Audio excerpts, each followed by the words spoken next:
Hey guys, it's Carolina here from KarolinasKrafts and welcome back to my channel. In today's video, I am going to show you guys how to make this album that I made. This is like my second one that I made so far. If you guys want to see the full project share and flip through, I will have that video linked down below in the description box so you guys could see what you're making. But this video and this tutorial is inspired by Ginger from My Sister Scrapper. She's unfortunately no longer with us, but my inspiration came from her channel. She didn't have a tutorial on this album and I absolutely loved it, and I thought it would be perfect to use 6x6 paper, and that's exactly how I ended up coming up with my measurements to make it useful and to be able to use it with 6x6 paper. So you can use 12x12, you could use 6x8, but 6x6 you could also use, which is fantastic. And I know we have so many 6x6 paper pads in our stash. So I wanted to get this tutorial out for you guys. And yeah, let's get started.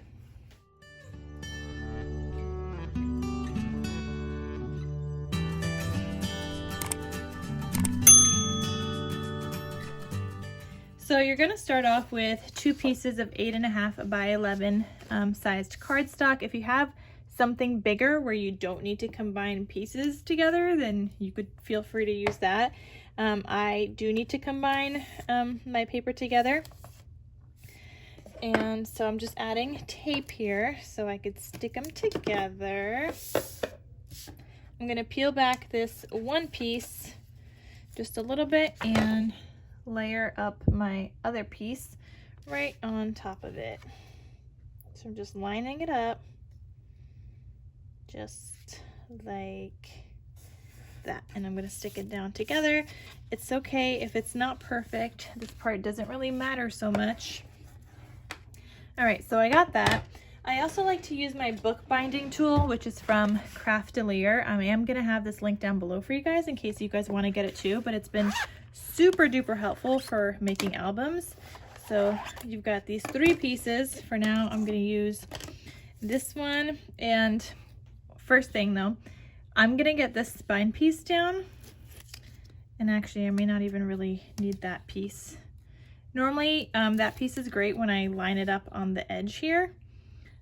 Because that's the exact right amount, but I know for this one I don't want the spine to be on the crack of my album, because that's where you're going to get paper cracking if it's in the middle. So I'm putting that one down first, and I guess then we'll use this piece.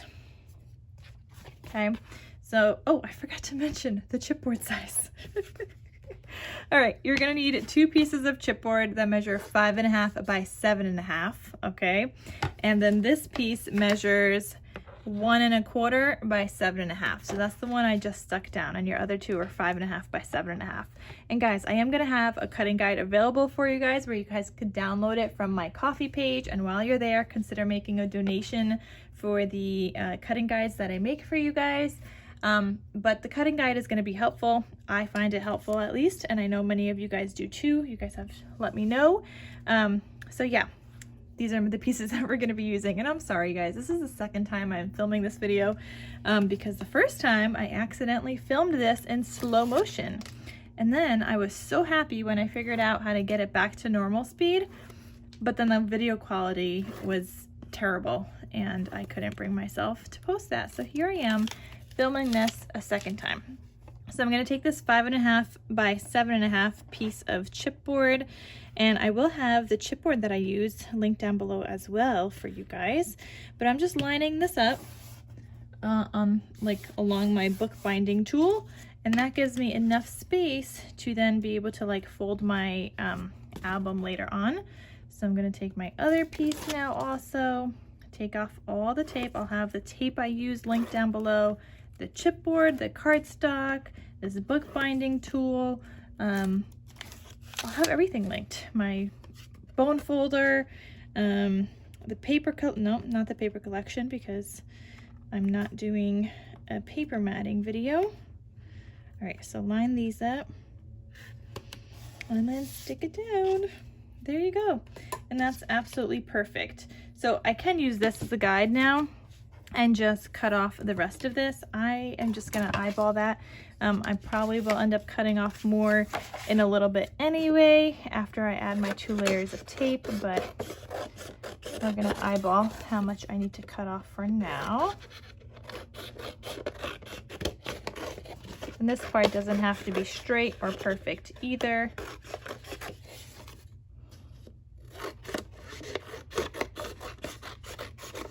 Some things like the chipboard, like I used to do it without that bookbinding tool, but there's some things I just don't want to mess with, and now that I have that, that's all I use. All right, so I'm gonna take some tape. I like to do 2 rows of tape all around, so I'm gonna kind of line it up with the chipboard, and I'm gonna tear that one there, and then the next one right underneath it. And you could already see I have some black cardstock left over. We're gonna end up cutting that off before we go ahead and like stick down and fold those pieces over, because those are just extra. We don't need that. And it doesn't make sense for me to add another layer of tape when it's not even necessary to fold this part over, because it'll work just fine without another row of tape.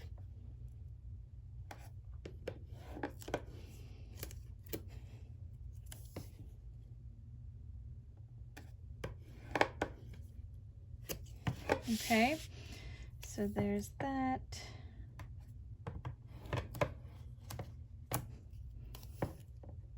Okay, so I got my 2 rows of tape. I'm gonna go in with my scissors now, and I'm gonna cut off the rest of this cardstock right here.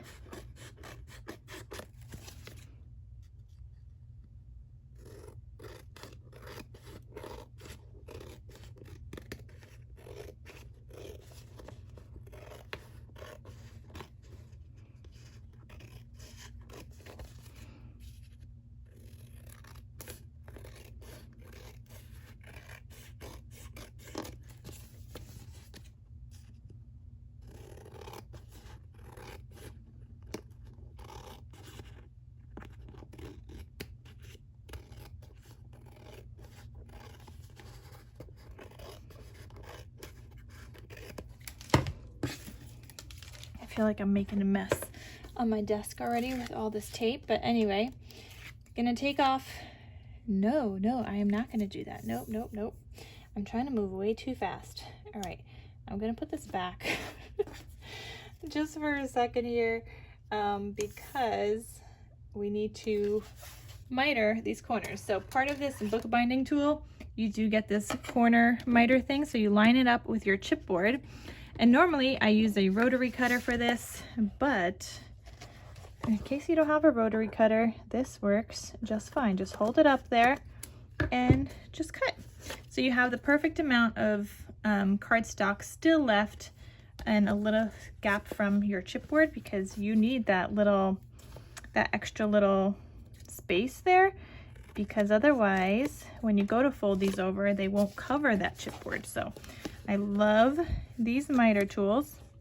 Before I discovered this thing, I used to always have to piece together my chipboard and put in little pieces of like cardstock underneath it because I never did it right. So I'm so happy. I always use a mitering tool now. So it's part of that bookbinding set, which is great. All right, so now I'm gonna peel back this tape, take 2 or 3 at this point.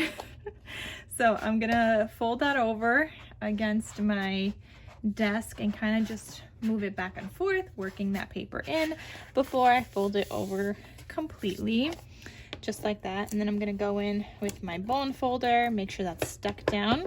You do wanna make sure to tuck in your corners here. So I just do it with my bone folder, then flip it. You're gonna take off this tape also. And the same idea, just put it against your desk and rock it kind of back and forth against the desk, trying to work that paper in, and then fold it over completely, and then use your bone folder All right, and you want to tuck those corners in also, and then do the sides.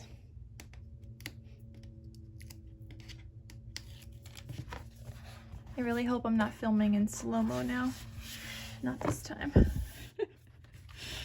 That wasn't fun. Okay, so see how I still have like this little corner that you guys could kind of see a little bit? Just take your bone folder and kind of like how you would nail file your nails, like file down that corner, but what it's really doing is just kind of tucking that paper in. So that's all you got to do, because I'm not the best person when it comes to tucking in those corners before I fold anyway. I try every time, but I'm not the greatest at it. All right, same here. This top one worked out great, but this bottom one needs a little kind of rounding of the corner. So now that looks good. You're gonna go ahead and take your bone folder and crease these lines just a little bit. These ones aren't a big issue yet because it's just those two little lines. And there you go. You have that base.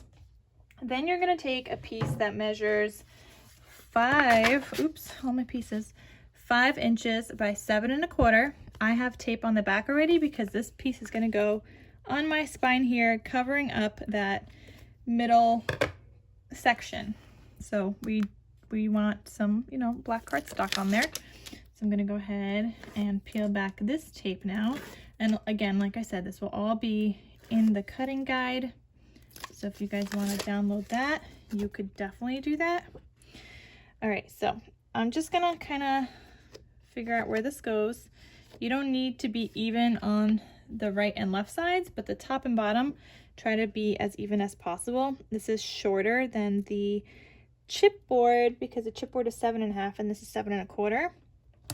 But try to make sure that is straight when you put it down.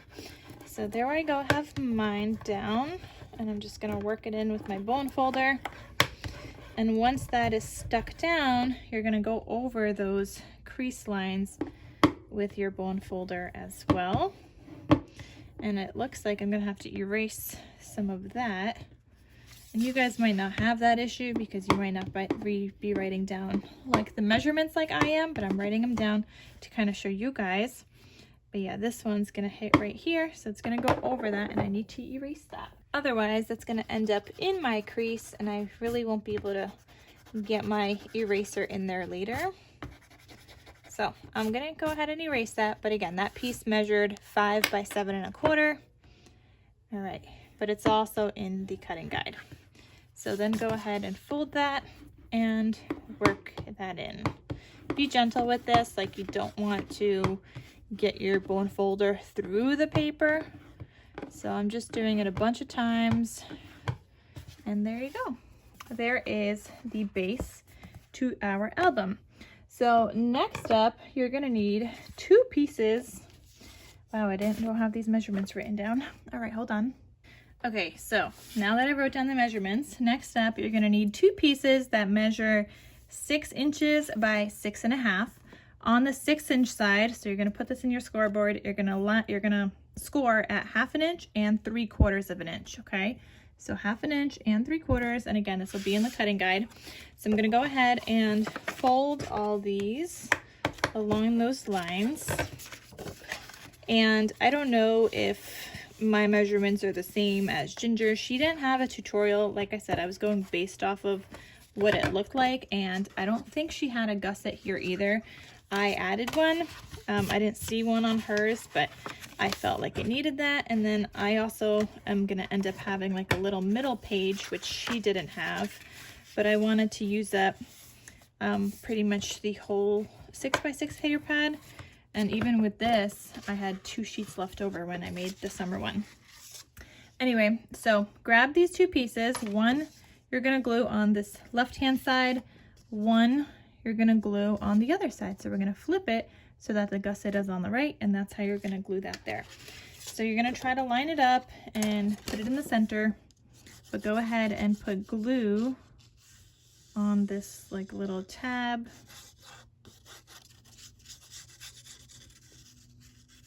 Okay, and you're gonna go ahead and try to glue this in the middle. You're lining it up all the way to the end of that chipboard. Okay, so that looks like it's in the center.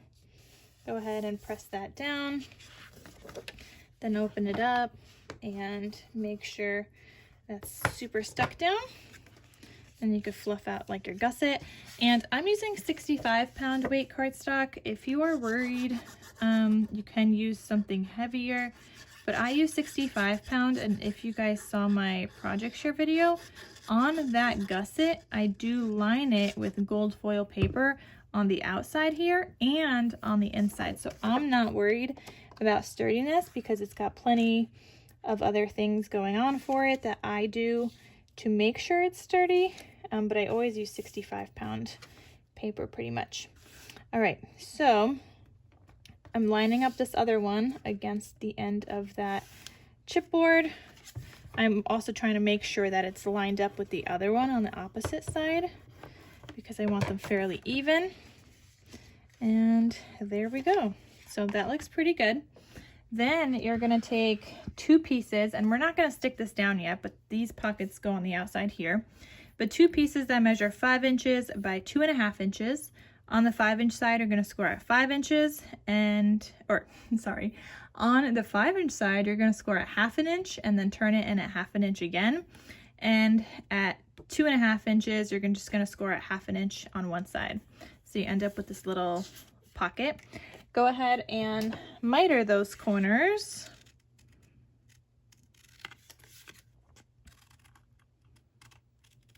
Okay, and you want to fold that, and I got to do the other pocket also. But this we are not sticking down yet because you do need to add patterned paper to that flap first before you stick this down, because this is just going to go like that, but you need the patterned paper in the background. All right, here's the other pocket. And go ahead and fold that.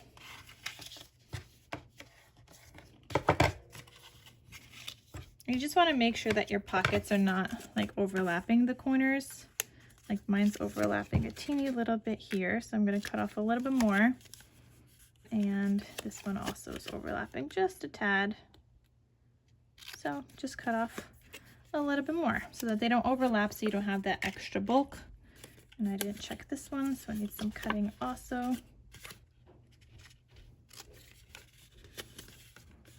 And they all need some additional cutting. All right, so those are just gonna go down here. And when you do stick those down, you just wanna stick down the bottom part first, then add some tape, and then the other sides, just so you can make sure to get them down completely when you add in journaling cards. And I will show you that when we do the waterfalls, which is next.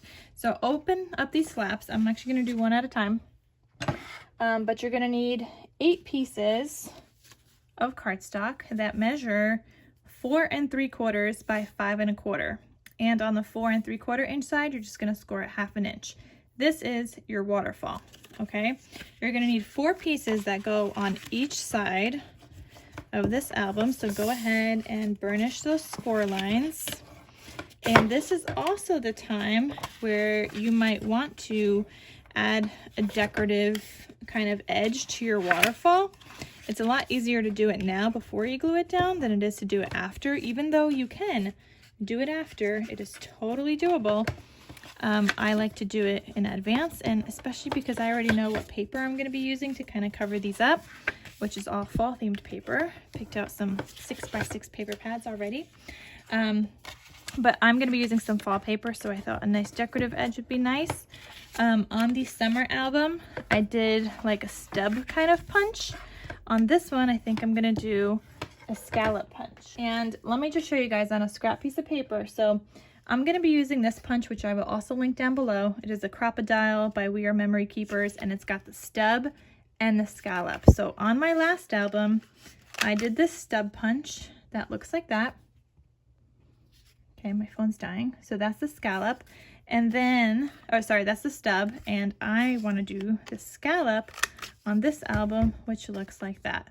So there is the stub on this side, the scallop on that side, and I want to do the scallop, but I love having these corner chompers available.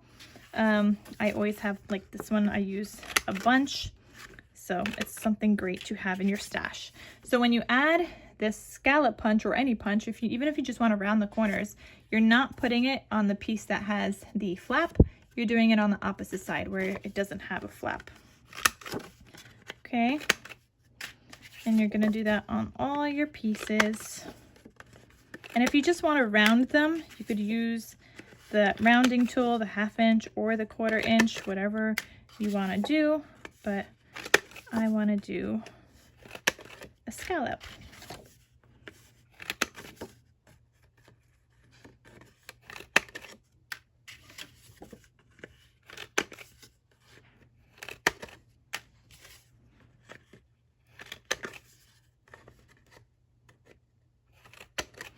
All right, so now that I have all of those, you're gonna start with one side and grab your waterfall piece. You're gonna put some glue on this little like tab.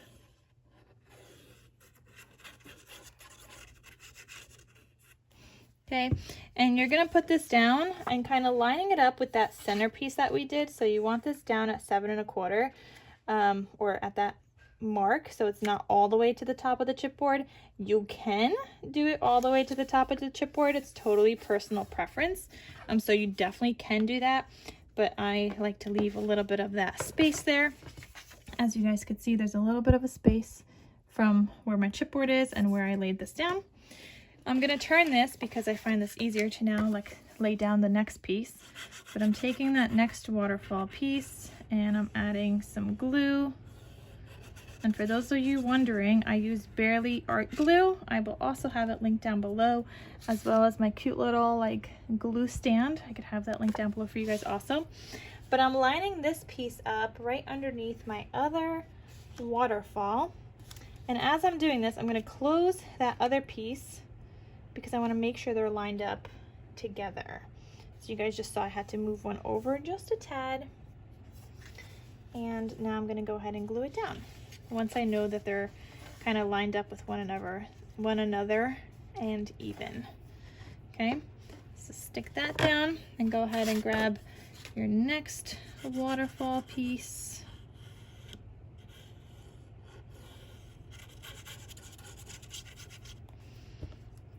Okay, line it up underneath that last one. Oh, that's not a very good job lining it up. Close that, make sure there's nothing like hanging out on the sides. That looks good now. I always double check before I like stick down my waterfall pieces completely. And if you cut and like score these right, then all your waterfall should have like the same amount of spacing, which I'll show you guys in a second. Okay, and that I have to move over just a tad also. All right, now I could go ahead and stick that down. Okay, so all my waterfall pieces kind of have like the same amount of space between each other. So I'm gonna go ahead and do the other side now. The first piece is the easiest piece to stick down because everything else kind of goes based off of that first piece. But you also don't want to make sure he's crooked either, so I guess there's a lot of pressure on this piece. All right, so again, you're gonna leave a little bit of that space there at the top, and then you're gonna stick this guy down. Okay, I'm gonna go ahead and turn this.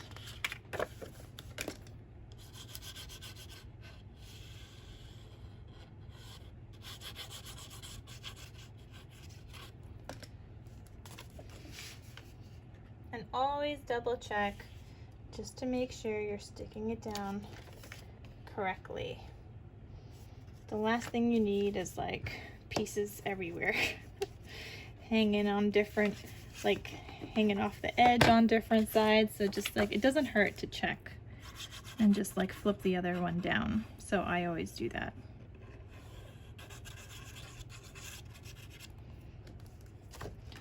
Okay, so here's that next piece right underneath that last one. And that looks good.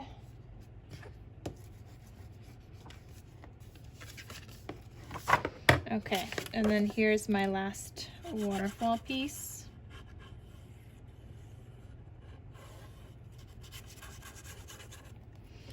I'm trying to hurry up because my phone is at less than 10%, because this is the second time I'm filming this now. All right, so stick that down. So the next pieces that you need are your pocket pieces that are going to go underneath your waterfall, and those measure 6 1/4 by 2 1/2. On the 2 1/2 inch side, you're going to score at 1/2 inch, and then on the 6 1/4 inch side, you're scoring at 1/2 inch on each side. So go ahead and miter those corners also.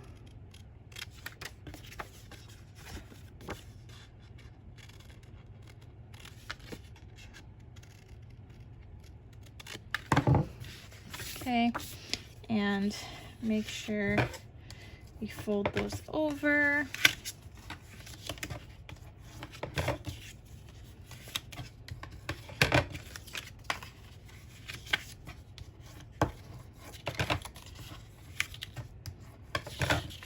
All right, so for this, you're gonna line this up kind of like at the bottom here, but also leave another space. So go ahead and take one of your pocket pieces, just put some glue on that bottom tab. Okay, so bottom tab only for now.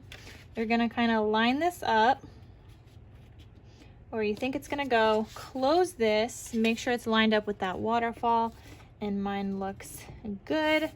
So then go ahead and stick that down, and you're just gonna do that to both sides.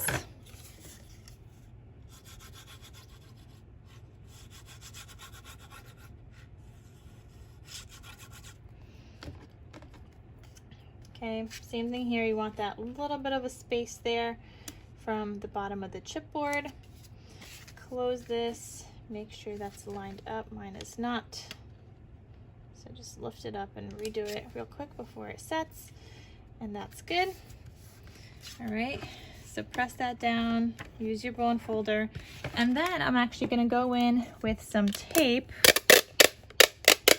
I'm using packing tape because that's what I have. You can use regular Scotch tape, but this is all gonna get covered up with pattern paper. But by doing this, this just allows you to put in your journal cards more easily, like they slide in so much better. So now I'm gonna go ahead and do the sides of my pocket and just add some glue there so I can get those stuck down completely. And when you add in your pattern paper, you'll kind of slide it into the pocket a bit as well. And that way it kind of goes over these tabs also, so that there's nothing catching on the sides of these tabs. Now you won't be able to do that on those other pockets on the front, only the bottom part, but you could do it on this one. Okay, so add some glue.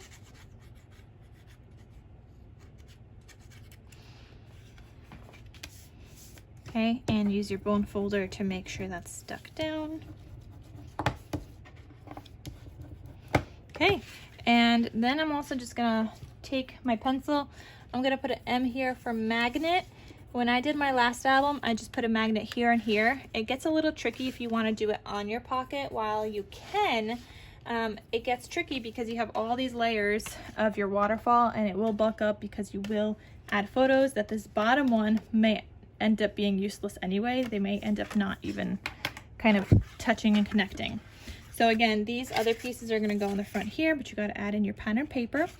And you also wanna add in pattern paper down the spine before you add in this last page, which is this piece that measures 10 3/8 by 6 1/8.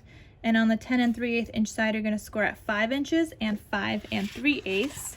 So go ahead and fold that. But again, you do not wanna add this yet because you wanna add some pattern paper on the spine first. But when you do go to add this, you're only going to add a glue onto this little like gusseted piece, and you're going to line it up in the center here. So you could use your other pages to kind of line it up, and this will go in the middle between those because it's a little shorter than these ones. These ones are 6 1/4. This, I think that was 6 1/4, maybe 6 1/2. And this one's 6 1/8. So this will just go in the middle and kind of open like that. All right, and that is the whole entire tutorial for this album. I hope you guys enjoyed it. Second time of me filming this. And again, if you want to check out the full project share, check out the description box down below. And if you need the cutting guide, the description link is, or the link is in the description box down below as well for my Ko-fi website, where you can download the PDF file and consider buying me a coffee or making a donation, since I make these cutting guides for you guys. All right, guys, thank you so much for watching. I hope you guys enjoyed this, and I will see you guys in my next crafty video. I'll talk to you soon. Bye.